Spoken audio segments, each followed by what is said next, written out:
हरे कृष्णा। राधे राधे। सभी भक्तों को सादर प्रणाम। भक्तों, आप नियमित हमारे चैनल पर प्रातः 6 बजे भादव मास महात्म्य की कथाएं श्रवण करते हैं। साथ ही प्रातः 6:30 बजे श्रीमद् भागवत पुराण की कथाएं भी श्रवण करते हैं। सभी वारों की कथाएं, तिथि ज्ञान इत्यादि की जानकारी भी आपको हमारे चैनल के माध्यम से दी जाती है। भक्तों, यदि अभी तक आपने चैनल को सब्सक्राइब नहीं किया है तो अवश्य ही कर लें। साथ ही बेल आइकन भी प्रेस कर लें, जिससे आने वाले हर नए वीडियो का नोटिफिकेशन आपको समय पर मिल सके।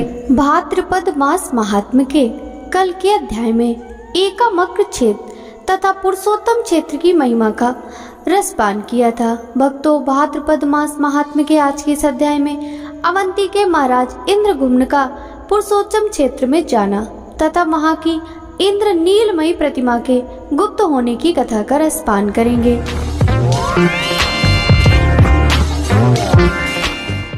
ब्रह्मा जी कहते हैं, प्राचीन सतयुग की बात है। इंद्रगुम्न नाम से विख्यात एक राजा थे जो इंद्र के समान पराक्रमी थे। वे सत्यवादी, पवित्र, दक्ष, सर्वशास्त्र विशारद, रूपवान, सौभाग्यशाली, सूरवीर, दानी, उपभोग में समर्थ, प्रिय वचन बोलने वाले, समस्त यज्ञों का अनुष्ठान करने वाले, ब्राह्मण भक्त, सत्य प्रतीक, धनुर्वेद और वेद शास्त्र में निपुण, विद्वान तथा पूर्णिमा के चंद्रमा की भांति सब स्त्री पुरुषों के प्रेम पात्र थे। सूर्य की भांति उनकी ओर देखना कठिन था। वे शत्रु समुदाय के लिए भयंकर, विष्णु भक्त, सत्व गुण संपन्न, क्रोध को जीतने वाले, जितेंद्री, आत्मविद्या के प्रेमी, मुमुक्षु और धर्मपरायण थे। इस प्रकार वे सर्वगुण संपन्न राजा इंद्रगुम्न समूची पृथ्वी का पालन करते थे। एक समय उनके मन में भगवान श्री हरि की आराधना का विचार उत्पन्न हुआ। वे सोचने लगे, मैं किस क्षेत्र में, किस तीर्थ में, किस नदी के तट पर अथवा किस आश्रम में देवाधिदेव भगवान जनार्दन की आराधना करूं। इस चिंता में पड़कर उन्होंने मन ही मन समस्त पृथ्वी पर दृष्टिपात किया। समस्त तीर्थों, समस्त पृथ्वी पर, नगरों पर सब ओर देखा। सबको छोड़कर वे विश्वविख्यात मोक्षदायक पुरुषोत्तम क्षेत्र में गए। वहां उन्होंने बहुत ऊंचा मंदिर बनवाकर उसमें बलराम, श्री कृष्ण और सुभद्रा की स्थापना की तथा विधि पूर्वक स्नान, दान, तप, होम और देव दर्शन रूप पश्च तीर्थों का अनुष्ठान करके प्रतिदिन भक्ति पूर्वक श्री पुरुषोत्तम की आराधना की और उन्हीं की कृपा से मोक्ष प्राप्त किया। मुनियों ने पूछा, सुरश्रेष्ठ, राजा इंद्रगुम्न मुक्तिदायक पुरुषोत्तम क्षेत्र में किस लिए गए और वहां जाकर उन्होंने त्रिभुवन विख्यात प्रसाद किस प्रकार बनवाया? प्रजापति, उन्होंने श्री कृष्ण, बलराम और सुभद्रा की स्थापना कैसी की? ये सब बातें विस्तार पूर्वक बताने की कृपा करें। ब्रह्मा जी बोले, द्विजवरो, तुम लोग जो प्राचीन वृतांत पूछ रहे हो वह सब पापों को दूर करने वाला, पवित्र, भोग और मोक्ष देने वाला तथा शुभ है। इस प्रश्न के लिए तुम्हें साधुवाद देता हूँ। तुम जितेंद्रिय विशुद्ध चित्त होकर सुनो। मैं सतयुग के राजा इंद्रगुम्न का चरित्र बतलाता हूँ। इस पृथ्वी पर मालवा में उज्जैन नामक की नगरी विख्यात है। वही राजा इंद्रगुम्न की राजधानी थी। अवंती के इस पृथ्वी के मुकुट के समान थी। वहाँ हष्ट पुष्ट मनुष्य भरे रहते थे। उसकी चहारदीवारी और दरवाजे दृढ़ बने हुए थे। दरवाजों पर मजबूत किवाड़ और सुदृढ़ यंत्र लगे थे। नगर के चारों ओर अनेकों खाइयां बनी हुई थी। नगर में बहुत से व्यापारी बसते थे। नाना प्रकार के बर्तनों की अच्छी बिक्री होती थी। रथ चलने लायक सड़कें और बाजार सुंदर थे। चौराहे से चारों ओर जाने के लिए मार्गों का अच्छी प्रकार विभाग हुआ था। अनेक घर और गोपुर बने हुए थे। बहुत सी गलियां उस नगर की शोभा बढ़ाती थी। राजहंसों के समान श्वेत और मनोहर महल लाखों की संख्या में बने हुए थे। वे उस पुर की श्री वृद्धि कर रहे थे। अनेकों यज्ञ संबंधी उत्सवों के कारण उस नगर में आनंद छाया रहता था। गाने और बजाने की ध्वनि गूंजती रहती थी। भांति भांति की ध्वजा और पताकों से वह पूरी सुशोभित होती थी। हाथी, घोड़े, रथ और पैदलों की सेना सब ओर व्याप्त थी। अनेक प्रकार के सैनिक वहां भरे थे। अनेकों जनपद के लोग वहां बसे हुए थे। ब्राह्मण, क्षत्रिय, वैश्य, शूद्र तथा विद्वानों पुरुषों से वह नगरी सुशोभित हो रही थी। वहां मलिन, मूर्ख, निर्धन, रोगी, अंगहीन तथा जुआरी मनुष्यों का अभाव था। वहां के स्त्री पुरुष सदा प्रसन्नचित्त दिखाई देते थे। वे सब रत्नों के दाता तथा सब प्रकार की संपत्तियों को भोगने वाले थे। वहां की कुलवती स्त्रियां सब गुणों में आचार्य थी। वे पतिव्रता, सौभाग्यशालिनी तथा संपूर्ण गुणों से संपन्न थी। उस नगर में अनेकों वन, उपवन, पवित्र एवं मनोरम उद्यान, भांति भांति के पुष्पों से सुशोभित दिव्य देव मंदिर, शाल, ताल, तमाल, बकुल, नांग, केसर, पीपल, कनेर, चंदन, अगर, चंपा तथा अन्य मनोहर वृक्ष, लता, गुल्म आदि शोभा पाते थे। अनेकों जलाशय उस महापुरी की शोभा बढ़ा रहे थे।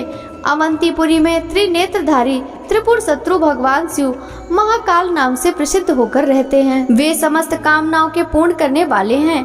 वहाँ एक शिव कुंड है जो सब पापों का नाश करने वाला है। उसमें विधि पूर्वक स्नान करके देवताओं, ऋषियों और पितरों का तर्पण करे। फिर शिवालय में जाकर भगवान शिव की 3 बार प्रदक्षिणा करे। तत्पश्चात स्नान, पुष्प, गंध, धूप और दीप आदि के द्वारा भक्ति पूर्वक महाकाल का विधिवत पूजन करे। ऐसा करने वाला मनुष्य 1000 अश्वमेध यज्ञों का फल पाता है। वह सब पापों से मुक्त हो समस्त कामनाओं को पूर्ण करने वाले विमानों द्वारा भगवान शिव के परम धाम में जाता है। अवंती में सिप्रा नाम से प्रसिद्ध पवित्र नदी है। उसमें विधि पूर्वक स्नान करके देवताओं और पितरों का तर्पण करने से मनुष्य सब पापों से मुक्त हो जाता है और श्रेष्ठ विमान पर आरूढ़ हो स्वर्ग लोक में नाना प्रकार के भोग भोगता है। वहीं देवादिदेव भगवान जनार्दन भी निवास करते हैं, जो गोविंद स्वामी के नाम से प्रसिद्ध हैं। वे भोग और मोक्ष प्रदान करने वाले हैं। उनका दर्शन करके मनुष्य अपनी 21 पीढ़ियों सहित मुक्त हो जाता है। उनके सिवा वहीं विक्रम स्वामी के नाम से ही भगवान विष्णु का निवास है। स्त्री अथवा पुरुष कोई भी उनका दर्शन करके पूर्वोक्त फल प्राप्त कर लेता है। माँ इंद्र आदि देवता और समस्त कामनाएं पूर्ण करने वाली देवियां भी निवास करती हैं। उन सब की भक्ति पूर्वक पूजा और प्रणाम करके मनुष्य सब पापों से मुक्त हो स्वर्ग लोक में जाते हैं। इस प्रकार राजाओं में श्रेष्ठ इंद्रघुम्न के द्वारा पालित वह रमणीपुरी इंद्र की अमरावती के समान नित्य उत्सव के आनंद से परिपूर्ण रहती थी। वहाँ दिन रात इतिहास, पुराण, नाना प्रकार के शास्त्र तथा काव्य चर्चा सुनी जाती थी। इस तरह वह उज्जैनीपुरी सब गुणों से संपन्न बताई गई, जिसमें पूर्व काल में परम बुद्धिमान राजा इंद्रघुम्न हुए थे। उस नगरी में अपने उत्तम राज का उपभोग करते हुए राजा इंद्रघुम्न औरस पुत्र की भांति प्रजा का पालन करते थे। वे सत्यादु, परम बुद्धिमान, सूरवीर, समस्त गुणों के आकार, मतिमान, धर्मात्मा तथा संपूर्ण सहस्त्रधारियों में श्रेष्ठ थे। उनमें सत्यशील और इंद्रिय संयम के गुण थे। दान, यज्ञ और तपस्या में उनकी समानता करने वाला दूसरा कोई राजा नहीं था। वे प्रत्येक अपने यज्ञ में श्रेष्ठ ब्राह्मणों को सोना, मणि, मोती, हाथी और घोड़े दान किया करते थे। उनके पास अच्छे अच्छे हाथी, घोड़े, रथ, कंबल, मृग चर्म, वस्त्र, रत्न और धन धान का कभी अंत नहीं होता था। इस प्रकार समस्त वैभव से युक्त और संपूर्ण गुणों से अलंकृत राजा इंद्रघुम्न निष्कंटक राज्य का उपभोग करते थे। एक बार उनके मन में यह विचार उत्पन्न हुआ कि मैं भोग और मोक्ष प्रदान करने वाले सर्व योगेश्वर श्री हरि की आराधना किस प्रकार करूं। उन्होंने समस्त शास्त्र, तंत्र, आगम, इतिहास, पुराण, वेदांग, धर्मशास्त्र, ऋषियों के बताए हुए नियम तथा संपूर्ण विद्या स्थानों का विचार किया। यत्न पूर्वक गुरुजनों की सेवा की और वेदों के पारगामी ब्राह्मणों का सत्संग किया। फिर इंद्रियों को वश में करके मोक्ष की इच्छा से विचार किया, मैं देवादिदेव सनातन पुरुष, पीताम्बरधारी, चतुर्भुज, शंख चक्र गदाधर, वनमाला विभूषित, कमल नयन, श्री वस्त्र शोभित और अंग आदि आभूषणों से अलंकृत श्री हरि की आराधना किस प्रकार करूं। यह विचार कर वे बहुत बड़ी सेना को साथ ले पुरोहित और भृत्यों के साथ अपनी नगरी उज्जैनी से बाहर निकले। उनके पीछे रथारूढ़ सैनिक हथियार हाथ में लिए प्रतिष्ठित हुए। उनके रथ विमान के समान जान पड़ते थे। उन पर ध्वजा पताकाएं फहरा रही थी। रथियों के पीछे गज युद्ध की विद्या में निपुण असंख्य पैदल भी चले, जिनके हाथों में धनुष, प्रास और खंग शोभा पा रहे थे। वे सब प्रकार के अस्त्र शस्त्रों को चलाने में कुशल, सूरवीर तथा सर्वदा संग्राम की अभिलाषा रखने वाले थे। अंतापुर की सब स्त्रियां भी वस्त्र आभूषण से अलंकृत हो महाराज के साथ चली। उनके नेत्र पद्म पत्र के समान विशाल थे और शस्त्रधारी सैनिक उन्हें घेर कर चलते थे। भक्तों, आगे की कथा का वृतांत हम कल के अध्याय में श्रवण करेंगे।